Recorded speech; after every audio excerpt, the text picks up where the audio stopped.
hard to see with these lights. Matt, just remember who asked. And I'm very honored that you did. Honored that you asked me to present you with this Spirit Award. His write-up is thorough, and I won't repeat it. 16 years ago, sitting at our kitchen table, Liz and Matt told Kristen and me that Matt had been diagnosed with ALS. At the time, I didn't know enough about ALS to be appropriately scared for Matt or Liz, or their boys, or our whole family. I didn't think about it at the time, but Matt has always been an incredible athlete, curious, adventurous, and a master of jerry-rigging whenever needed modification. Those qualities were and are the backbone of how Matt has faced this disease. His athleticism was based in part on his fearless knowledge that he could simply do it. And he applies that internal strength to his life every day. His curiosity, adventurous spirit, and MacGyver-esque ways have collectively helped him deal with his physical challenges. He types by toe and still dominates the TV remote, also with his feet. He has ridden his recumbent bike thousands of miles, each year adding some new part to make the bike work for him. He and his friend Dan tried building a device that strapped to his torso and would help hold his head back while he walked. Very medieval looking. Wires running from the brace to the peak of a baseball cap, which Matt would wear backward on his head. He has a bocce boot, which also enabled his major league pitching career. That's Matt for you. If his physical world isn't working for him, you can bet it's not Matt that is going to change. But there's more to Matt, a lot more. He is a reasoned, critical thinker with facts that support his views, whether you agree with him or not. The same internal strength he applied as an athlete also drives him to be a wonderful husband, father, son, and brother. Okay.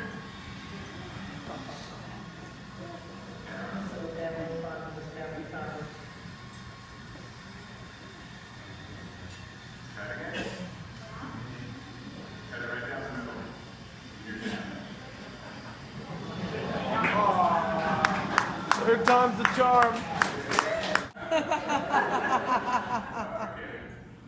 Okay, we're done.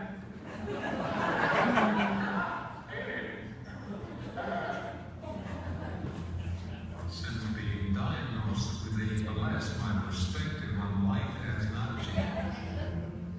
I have always enjoyed living life to the fullest and continue to do so, albeit with a little less physical zest than before.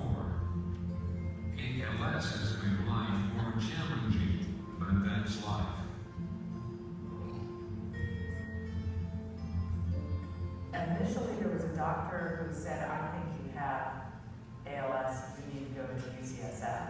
And then it was Kathy Lummer over at UCSF's ALS clinic, who has been Matt's doctor since day one. When Matt was diagnosed, the kids were pretty young. Over time, they could see that their father wasn't doing the same thing as other fathers. So Matt, upon learning that he was maybe going to lose his ability to speak, started reading books in the classroom and started playing more guitar. Brian, our youngest, was in preschool at the time, so Matt would play guitar to the kids. And he coached every team he could coach. Matt Chaney is one of those guys that when you meet him, you just feel energy.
raise money for those things that were important to him, both research, but more importantly, the patient care. He has a huge and generous heart. This was his way that he was going to make a difference. I think Matt has taught me, when I share with other patients, that if you have the will to live and you believe that it's not just pity me, but it's look how lucky I am to be able to live one day. It continues to drive survival, it continues to drive interviewing people around you, it continues to drive caregivers. And so I think as far as inspiration, people look to Matt Chaney. Matt is one of the strongest people I know, both physically and mentally strong. So with Matt being hit with this news that we were going to have some challenges and that this was going to be the big challenge in his life, he took it head on. Knowing Matt Chaney, he'll go spend an afternoon and just watch the kids. He's now got friends and friends and friends, and he doesn't know them. He takes great pride in being there and knowing that he's on the scoreboard. He's making a difference, and he's there every year with them. He closes the season off with them. There's usually a ceremonial presentation of the runs for ALS Check to the association. As far as I know, Matt's received it every year for the past 10 years. I learned that making a difference in a person's life doesn't have to be at a huge scale. Matt wasn't trying to conquer the world. He was just trying to make a difference in a person's life, one person at a time.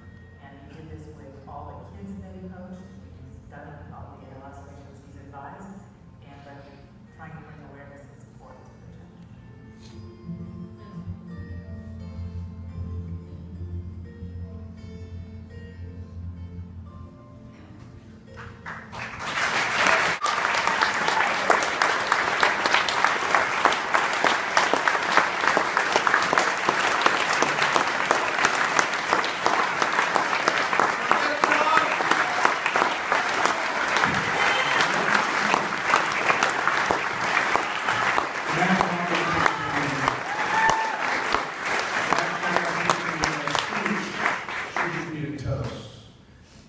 That was hard to take seriously, coming from the guy who taught me about the beer handicap, and croquet, and bocce, and the snivel shot, a libation penalty for whining.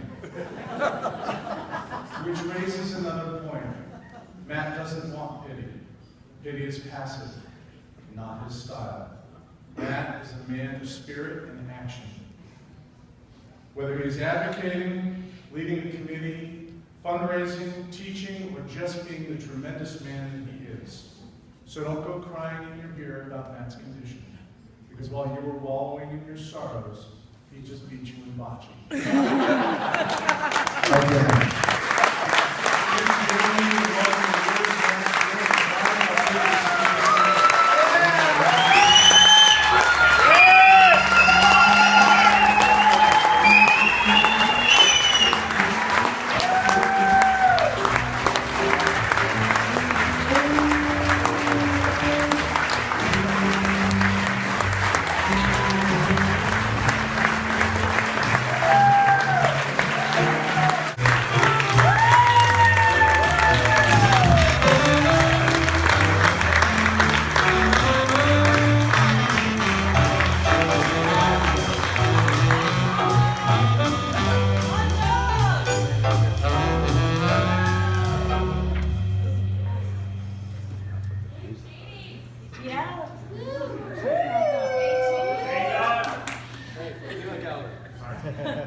Over the past 12 years, I have been asked to speak publicly many times, with the exception of the speeches at the Napa Ride, the last 2 years at home plate of AT&T Park in 2009, and here tonight. I have always just said what comes to mind. Losing the ability to be understood verbally forces me to prepare a speech in advance to be delivered by my iPad or verbally by someone other than me. That being said, and not knowing the content of David's introduction prior to now, I will just say the nominees for my introduction are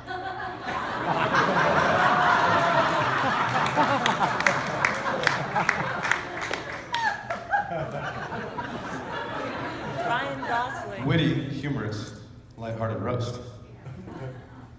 Embarrassing, over-the-top flattery. Sincere, deeply moving introduction. Or D, all of the above. And the winner is...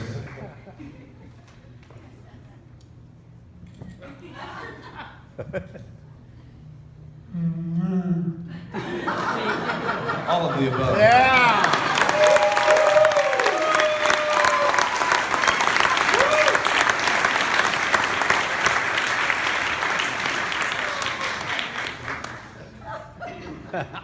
Good evening. I'm Dylan Chaney, and this is my brother Brian.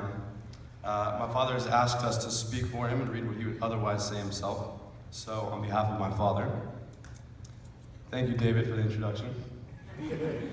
Thank you, Dick Essie, for your vision, inspiration, and continued support.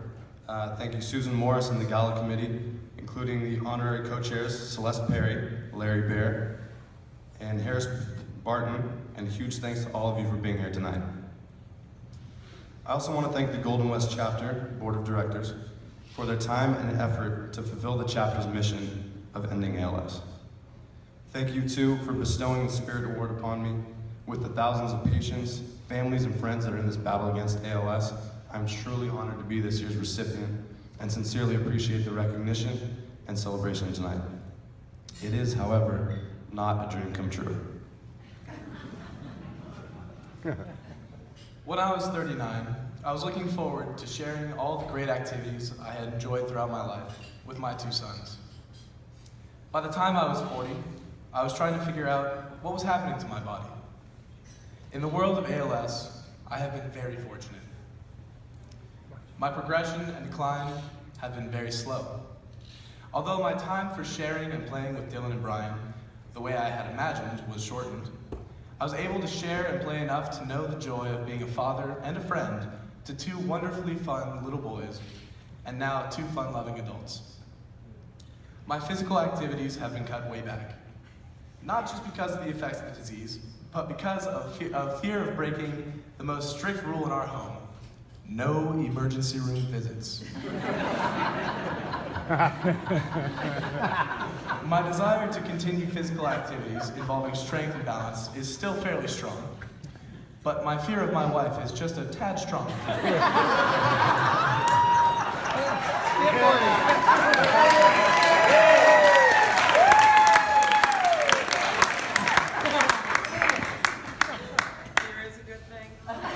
Fear is a good thing, she says.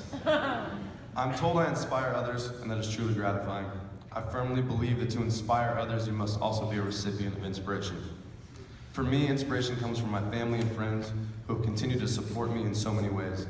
If I need something fixed around the house, I call on Dylan, Don Sanguinetti, or Jim O'Brien. When Scott Levy visits from Idaho, I know my roof and rain gutters will be cleaned.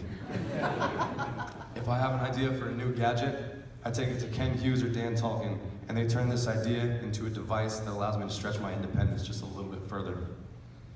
My neighbor, Tom, comes by just about every week with his dog Jammer on his walks, more so in the summer, to make sure that the beer in the magic fridge is the proper temperature for drinking. The Mancebos, Holdens, and Simmons make sure I have a ride to high school sporting events and local entertainment. When Tammy, my wonderful daytime nanny and weekday caregiver, is off, Mona, Vanessa, and Christine cover to feed me and provide me with a daily dose of humor. Mona's my neighbor across the street, our veteran, and my sister-in-law. When my wife has to be out of town and Dylan and Brian are not around, Mona and my nephew Keith step in to make sure my routines are met uninterrupted. Having to be fed, dressed, and bathed by someone other than oneself or spouse takes some getting used to. I have to suffer with a tall, willowy, blonde fitness fanatic for the camera.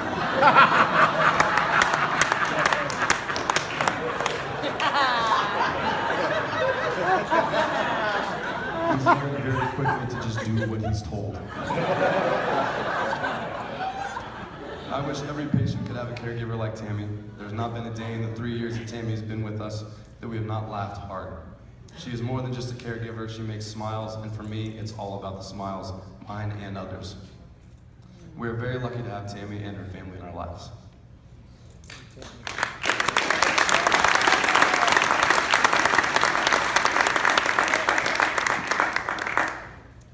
I am high maintenance, and that will only increase until an effective treatment comes to market.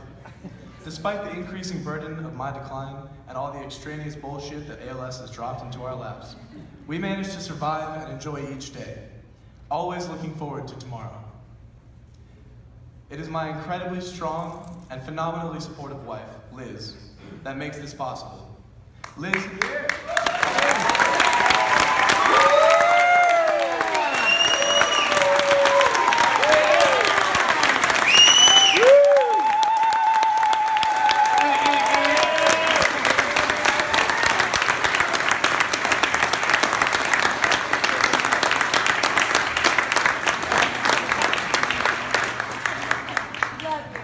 Liz has been the pillar of strength and the unwavering foundation of our family.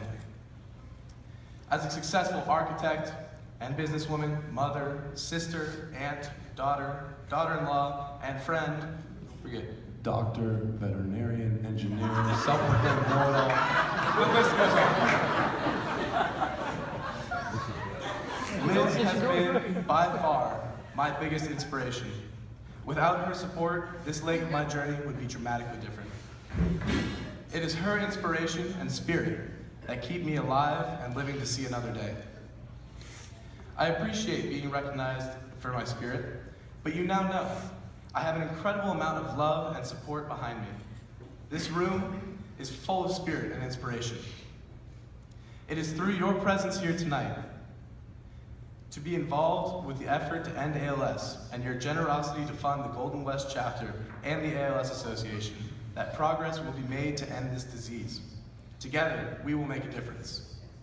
So, until the research you are helping to fund has found a cause, treatment, and cure, I will continue to never give up, never give in, and as my good friend Kendra tells me, keep your chin to the wind and press on regardless. Yeah.